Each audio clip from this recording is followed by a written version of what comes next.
পিতা পুত্র পবিত্র আত্মার নামে আমেন। ঈশ্বরের প্রতি সত্য আনুগত অন্ধ নিয়ম পালনে নয়, বরং সহানুভূতিশীল ভালোবাসায়, যে ভালোবাসা শোনে, বোঝে এবং মানুষের দুঃখের প্রতি সাড়া দেয়।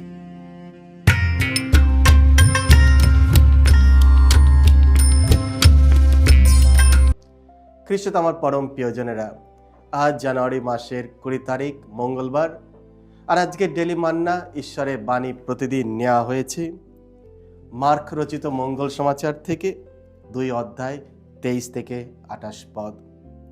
এসো আমরা ভক্তিভাবে আজকের এই বাণীটি শুনি। একদিন যিশু একটি শস্য ক্ষেতের মাঝখান দিয়ে যাচ্ছিলেন। দিনটি ছিল বিশ্রামবার। তার শিষ্যেরা যেতে যেতে শস্যের শীষ ছিঁড়তে লাগলেন। তাই কয়েকজন ফরিসি যিশুকে বললেন, ওই দেখুন, বিশ্রামবারে যা করতে নেই ওরা তাই করছে কেন? যিশু উত্তর দিলেন, দাউদের অভাবের দিনে তিনি ও তার সঙ্গীরা সেই যেদিন ক্ষুধার্ত হয়ে পড়েছিলেন সেদিন তিনি কি করেছিলেন? আপনারা কি তা কখনো পড়েননি? সেদিন সেই মহাযাজক আবিয়াথারের সময়ে তিনি তো ঈশ্বরের গৃহ শিবিরে প্রবেশ করেছিলেন এবং যে নৈবেদ্যের রুটি শুধু যাজক ছাড়া আর কারো খেতে নেই, তিনি তাই খেয়েছিলেন আর সঙ্গীদেরও তা দিয়েছিলেন। যিশু আরও বললেন, বিশ্রামবার মানুষের জন্যই সৃষ্টি হয়েছে, মানুষ বিশ্রামবারের জন্যে সৃষ্টি হয়নি। তাই মানবপুত্র বিশ্রামবারেরও প্রভু। এই হলো প্রভু যিশুর মঙ্গল সমাচার। প্রভু যিশু তোমার মহিমা উচ্চারিত হোক। বিশ্রামবার মানুষের জন্যই সৃষ্টি হয়েছে, মানুষ বিশ্রামবারের জন্যে সৃষ্টি হয়নি। খ্রিস্ট আমার পরম প্রিয়জনেরা, আজকে পবিত্র মঙ্গল সমাচারে আমরা দেখি যিশু বিশ্রামবারে একটি শস্য ক্ষেতের মধ্য দিয়ে হেঁটে যাচ্ছেন। তার শিষ্যরা ক্ষুধার্ত ছিল এবং তারা শস্যের শীষ ছিঁড়ে খেতে লাগলো।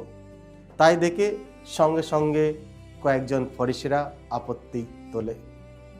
তাদের চোখে এই সাধারণ মানবিক কাজটি একটি গুরুতর ধর্মীয় অপরাধ, কারণ তারা বিশ্রামবারের নিয়ম অমান্য করছে, গমের দানা ছিঁড়ছে এবং সেটা হাতে পেশাই করে খাচ্ছে। এই ধরনের কাজকর্ম হলো এক প্রকার কাজ যা বিশ্রামবারে করতে নেই। তাদের কাছে বিধি মানুষের চেয়ে বেশি গুরুত্বপূর্ণ হয়ে উঠেছিল। যিশু বিশ্রামবারকে অস্বীকার করেন না, বরং তিনি তার প্রকৃত অর্থ পুনরুদ্ধার করেন। তিনি দাউদের কথা স্মরণ করিয়ে দেন। যখন দাউদ মন্দিরে প্রবেশ করে নৈবেদ্য পবিত্র রুটি খেয়েছিলেন, যা একমাত্র যাজক ছাড়া আর কেউ হাত দেওয়ার বা খাওয়ার নিয়ম নিষিদ্ধ ছিল, তবু তাকে দোষী করা হয়নি। কেন? কারণ মানুষের প্রয়োজন আচার অনুশাসনের ঊর্ধ্বে ছিল। তারপর যিশু এক গভীর সত্য ঘোষণা করেন, বিশ্রামবারের মানুষের জন্যই সৃষ্টি হয়েছে, মানুষ বিশ্রামবারের জন্য সৃষ্টি হয়নি। অতএব মানবপুত্র বিশ্রামবারেরও প্রভু। আজকের পবিত্র মঙ্গল সমাচারের কেন্দ্রে রয়েছে একটি গভীর সত্য। ঈশ্বরের বিধান জীবন দেওয়ার জন্য, বোঝা চাপানোর জন্য নয়। সাবাত ছিল এক মহান উপহার। বিশ্রাম ঈশ্বরকে ধন্যবাদ দেওয়া তার সব কিছু সৃষ্টির জন্য ও স্বাধীনতার দিন, বিশেষ করে তাদের জন্য যারা দাসত্ব ও পরাধীনতার পরিশ্রমের কঠোরতা জানত। কিন্তু সময়ের সঙ্গে সঙ্গে নিয়মকানুন আরও বাড়তে থাকলো, আর এই মহান উপহারটি বোঝায় পরিণত হলো। যা মুক্তি দেওয়ার কথা ছিল তাই দমনকারী হয়ে দাঁড়ালো। খ্রিস্ট আমার পরম প্রিয়জনেরা, আজকের মঙ্গল সমাচার আমাদের নিজেদের বিশ্বাসকে যাচাই করতে আহ্বান জানায়। কখনো কখনো আমরাও ফরিসিদের মতো নিয়মের প্রতি এতটাই মনোযোগী হয়ে পড়ি যে সম্পর্ককে ভুলে যাই। করুণার বদলে বাহ্যিক আনুষ্ঠানিকতার আবদ্ধ হয়ে পড়ি। আমরা দ্রুত অন্যদের বিচার করে ফেলি। এটা অনুমোদিত নয়, এটা ঠিক নয়, এইভাবে করা যায় না। অথচ আমাদের সামনে দাঁড়িয়ে থাকা ক্ষুধা, যন্ত্রণা, একাকিত্ব ও প্রকৃত মানবিক প্রয়োজনে আমরা উপেক্ষা করে চলি। যিশু বিশৃঙ্খলাকে উৎসাহ দেন না, বরং তিনি আমাদের ভালোবাসা কেন্দ্রিক বিধানের দিকে আহ্বান করেন। সত্যিকারের পরিশ্রম কঠোর পরিপূর্ণতার নয়, বরং করুণায় নিহিত। ঈশ্বরের প্রতি সত্য আনুগত অন্ধ নিয়ম পালনে নয়, বরং সহানুভূতিশীল ভালোবাসায়, যে ভালোবাসা শোনে, বোঝে এবং মানুষের দুঃখের প্রতি সাড়া দেয়। শিষ্যরা বিশ্রামবারের নিয়ম ভাঙার জন্য নয়, বরং ক্ষুধার জন্য শীষ ছিঁড়েছিল, আর যিশু তাদের পাশে দাঁড়ালেন। এটি আমাদের ঈশ্বর সম্পর্কে এক সুন্দর সত্য প্রকাশ করে। তিনি মানবিক দুর্বলতার বিরুদ্ধে নয়, বরং তিনি সেই দুর্বলতার সময় তাদের পাশে তিনি দাঁড়ান এবং তাদের কথা তিনি শোনেন। তিনি কোনো দুর্বতী বিশ্রামদাতা নয়, তিনি একজন করুণাময় ত্রাণকর্তা।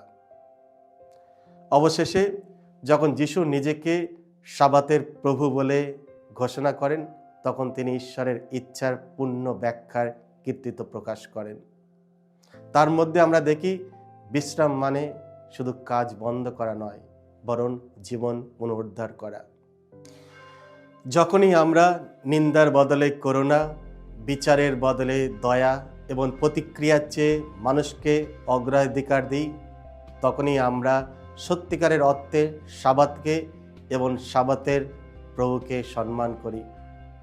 আজকের পবিত্র মঙ্গল সমাচার আমাদের প্রশ্ন করতে আহ্বান জানায়, আমার ধর্মীয় অনুশীলন কি অন্যদের জীবনে জীবন ও স্বাধীনতা নিয়ে আসে, নাকি তা ভালোবাসার পথে বাধা সৃষ্টি করে? আসুন আমরা যিশুর পথ অনুসরণ করি। তিনি আমাদের শেখান ভালোবাসায় সর্বোচ্চ বিধান, আর করুণায় তার সর্বোত্তম প্রকাশ।